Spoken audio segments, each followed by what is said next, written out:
संक्षिप्त शिव महापुराण कैलाश संहिता अध्याय 20-21 यति के अंत्येष्टि कर्म की दशा पर्यंत विधि का वर्णन। वामदेव जी बोले, जो मुक्त यति हैं उनके शरीर का दाह कर्म नहीं होता, मरने पर उनके शरीर को गाड़ दिया जाता है।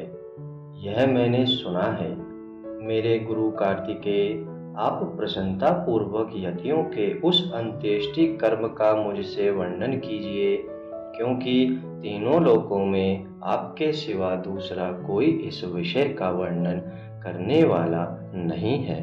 भगवान शंकर नंदन, जो पूर्ण परब्रह्म में अहम भाव का आश्रय ले देह पंजर से मुक्त हो गए हैं तथा जो उपासना के मार्ग से शरीर बंधन से मुक्त हो परमात्मा को प्राप्त हुए हैं, उनकी गति में क्या अंतर है, यह बताइए।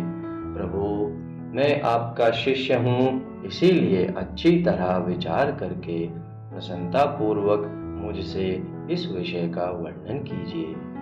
स्कंद ने कहा, जो कोई यति समाधिस्थ हो शिव के चिंतन पूर्वक अपने शरीर का परित्याग करता है, वह यदि महान धीर हो तो परिपूर्ण शिवरूप हो जाता है।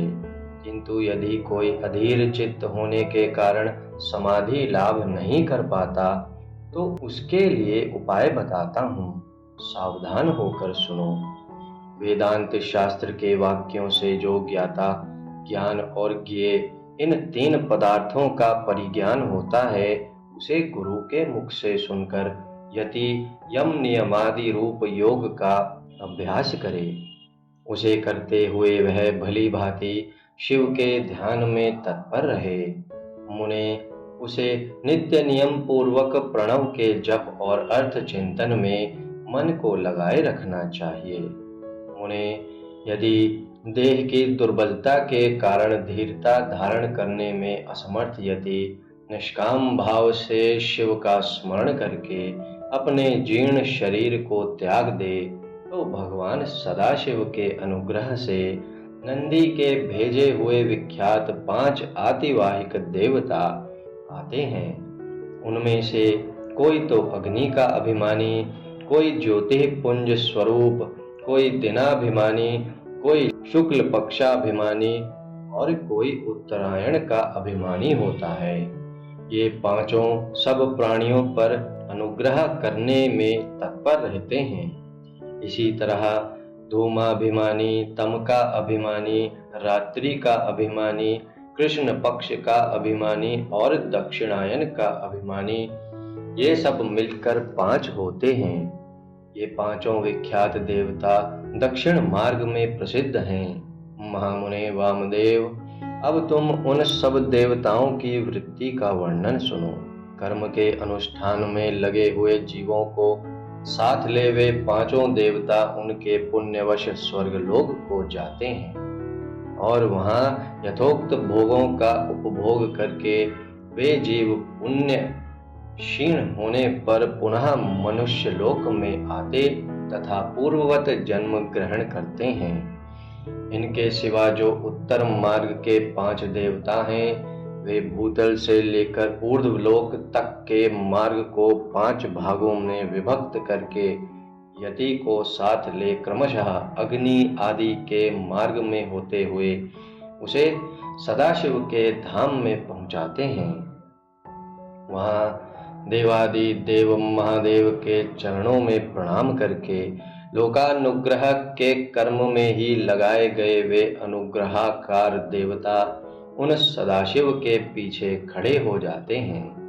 यति को आया देख देवादि देव सदाशिव यदि वह विरक्त हो तो उसे महामंत्र के तात्पर्य का उपदेश दे गणपति के पद पर अभिषिक्त करके अपने ही समान शरीर देते हैं। इस प्रकार सर्वेश्वर सर्वनियंता भगवान शंकर उस पर अनुग्रह करते हैं। उसे अनुग्रहित करके निश्चल समाधि देते हैं। अपने प्रति दास्य भाव की फलस्वरूपा तथा सूर्य आदि के कार्य करने की शक्ति रूपा ऐसी सिद्धियां प्रदान करते हैं जो कहीं अवरुद्ध नहीं होती। साथ ही वे जगत गुरु शंकर उस यति को वह परम मुक्ति देते हैं जो ब्रह्मा जी की आयु समाप्त होने पर भी पुनरावृत्ति के चक्कर से दूर रहती है। अतः यही समष्टिमान संपूर्ण ऐश्वर्य से युक्त पद है और यही मोक्ष का राजमार्ग है, ऐसा वेदांत शास्त्र का निश्चय है। जिस समय यति मरणासन्न हो शरीर से शिथिल हो जाए, उस समय उस श्रेष्ठ संप्रदाय वाले दूसरे यति अनुकूलता की भावना ले उसके चारों ओर खड़े हो जाएं। वे सब वहां क्रमशः प्रणव आदि वाक्यों का उपदेश दें, उनके तात्पर्य का सावधानी और प्रसन्नता के साथ सुस्पष्ट वर्णन करें तथा जब तक उसके प्राणों का लय ना हो जाए तब तक निर्गुण परम ज्योति स्वरूप सदाशिव का से निरंतर स्मरण कराते रहें। सब यतियों का यहाँ समान रूप से संस्कार क्रम बताया जाता है।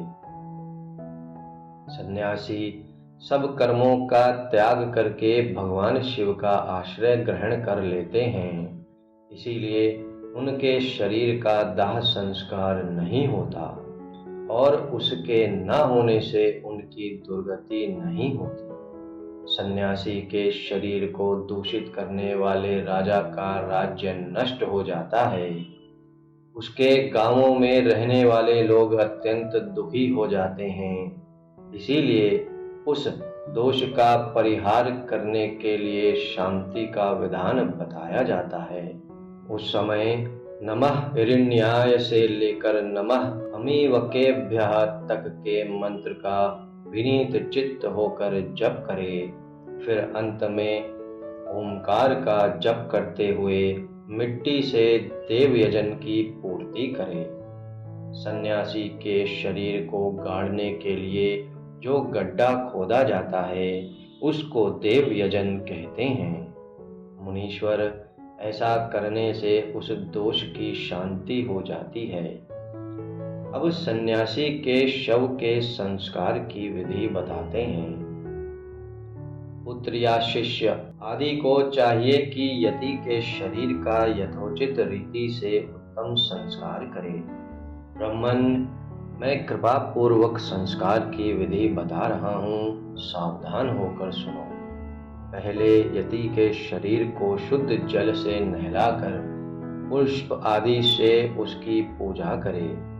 पूजन के समय श्री रुद्र संबंधी चमकाध्याय और नमकाध्याय का पाठ करके रुद्र सूक्त का उच्चारण करे। उसके आगे शंख की स्थापना करके शंखस्थ जल से यति के शरीर का अभिषेक करे। सिर पर पुष्प रखकर प्रणव द्वारा उसका मार्जन करे। पहले के कौपीन आदि को हटाकर दूसरे नवीन कौपीन आदि धारण कराए। फिर विधि पूर्वक उसके सारे अंगों में भस्म लगाए। विधिवत त्रिपुंड्र लगाकर चंदन द्वारा तिलक करे। फिर फूलों और मालाओं से उसके शरीर को अलंकृत करे। छाती, कंठ, मस्तक, बाह, कलाई और कानों में क्रमशः रुद्राक्ष की माला के आभूषण मंत्रोच्चारण पूर्वक धारण कराकर उन सब अंगों को सुशोभित करे। फिर धूप देकर उस शरीर को उठाए और विमान के ऊपर रखकर ईशानादि पंच ब्रह्ममय रमणीय रथ पर स्थापित करे। आदि में ओंकार से युक्त 5 सद्यो जातादि ब्रह्म मंत्रों का उच्चारण करके सुगंधित पुष्पों और मालाओं से उस रथ को सुसज्जित करे। फिर नृत्य, वाद्य तथा ब्राह्मणों के वेद मंत्रोच्चारण की ध्वनि के साथ ग्राम की प्रदक्षिणा करते हुए उस प्रेत को बाहर ले जाए। तदनंतर साथ गए हुए वे सब यति गांव के पूर्व या उत्तर दिशा में पवित्र स्थान में किसी पवित्र वृक्ष के निकट देवयजन गड्ढा खोदे। उसकी लंबाई सन्यासी के दंड के बराबर की होनी चाहिए। फिर प्रणव तथा व्याहृति मंत्रों से उस स्थान का प्रोक्षण करके वहां क्रमशः शमी के पत्र और फूल बिछाए। उनके ऊपर उत्तराग्र कुश बिछाकर उस पर योग पीठ रखी। उसके ऊपर पहले कुश बिछाए, कुशों के ऊपर मृग चर्म तथा उसके भी ऊपर वस्त्र बिछाकर प्रणव सहित सद्योजातादि पंच ब्रह्म मंत्रों का पाठ करते हुए पंचगव्यों द्वारा उस शव का प्रोक्षण करे। तत्पश्चात रुद्र सूक्त एवं प्रणव का उच्चारण करते हुए शंख के जल से उसका अभिषेक करके उसके मस्तक पर फूल डाले। शिष्य आदि संस्कार कर्ता पुरुष वहां गए हुए मृत यति के अनुकूल भाव रखते हुए शिव का चिंतन करता रहे। तदनंतर ओंकार का उच्चारण और स्वस्ति वाचन करके उस शव को उठाकर गड्ढे के भीतर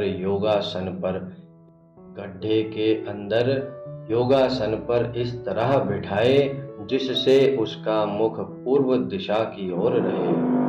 फिर चंदन पुष्प से अलंकृत करके उसे धूप और गुग्गुल की सुगंध दे। इसके बाद विष्णु हव्यमिदं रक्षस्व ऐसा कहकर उसके दाहिने हाथ में दंड दे और प्रजापते न त्वदेतान्यन्यो